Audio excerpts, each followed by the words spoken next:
Good day, everyone. Welcome to our lecture on insurance law under tourism and hospitality legal perspectives.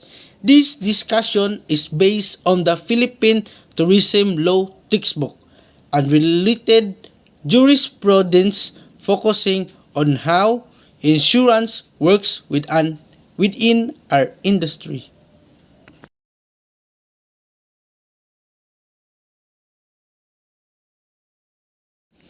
Learning objectives. By the end of this session, you should be able to first, enumerate the different items a tourism establishment can insure. Second, understand the rationale behind getting insurance. Third, explain the various kinds of insurance. And lastly, identify the advantages and disadvantages of insurance in our sector. Introduction to our insurance. In the tourism and hospitality industry, risk is part of daily operations. Insurance exists to protect businesses and stakeholders from financial loss due to unexpected events. The common insurance types in these fields are: first, group insurance for employee. Second, property insurance covering risk like fire or earthquakes, and marine insurance for the transportation of goods or supplies. Definition and concept. Let's define it formally. Under Section 2 of the Presidential Decree 612, a contract of insurance is an agreement where one party indemnifies another against loss, damage, or liability from an uncertain event. For an instant, for an insurance rather, contract to exist, five elements must be present.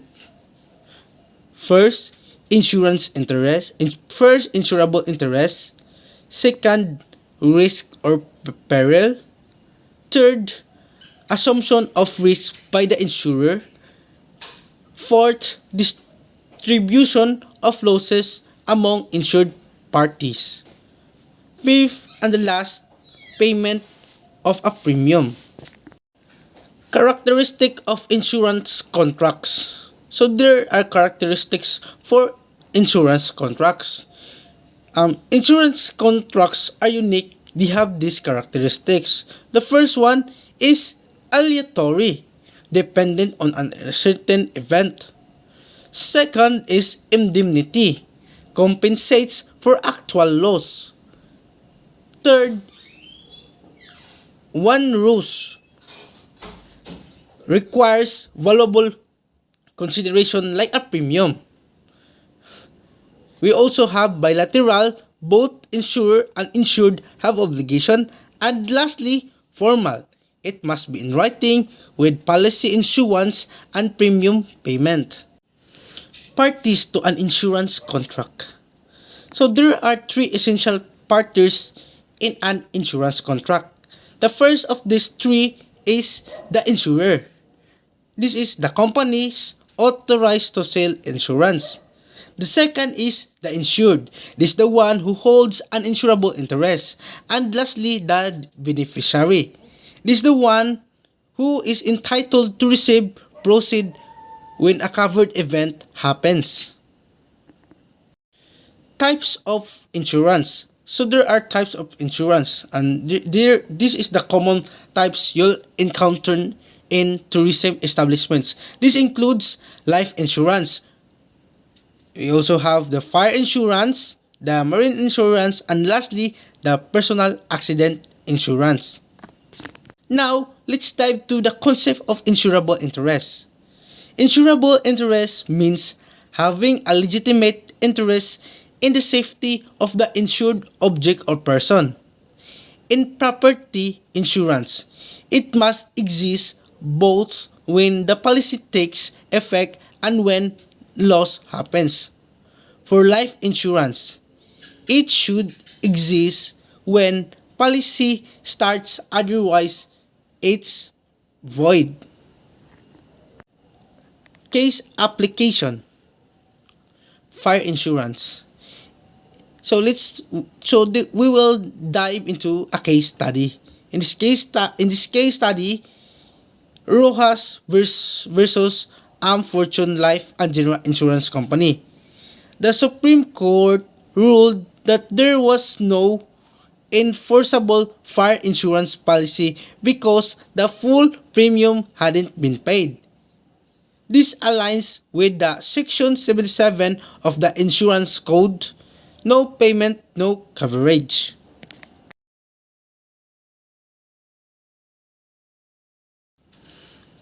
Marine insurance.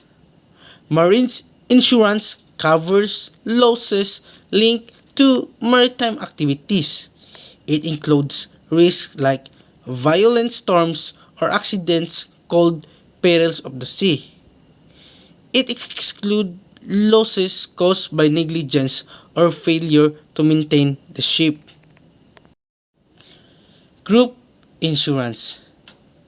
The group insurance is often provided by employers for employees. Policies generally have non-forfeiture clauses, except for term insurance. And when employees leave the company, policies are often convertible to personal coverage. The war risk insurance. We also have the so-called war risk insurance. This type of insurance covers losses due to acts of war. However, many policies specifically exclude damages from weapons of mass destruction. It's commonly used in aviation and maritime operations to cover security-related risk. And lastly, we'll talk about the another case study about the war risk insurance. In this case study, TKC Marketing Corporation versus Malayan Insurance. The Supreme Court ruled that seizure by civil authorities fell under war risk clauses, and since insurance policies are contracts of adhesion, any ambiguity is resolved against the insurer. For our conclusions, let me say this closing statement. That concludes our discussion for today on insurance law. As you've seen, insurance is crucial in managing risk in tourism and hospitality establishments, from property damage to employee protection and guest safety. The cases we tackled emphasize the importance of clear policy terms. Insurable interest and timely premium payments are also essential. Thank you for listening. That's all for today.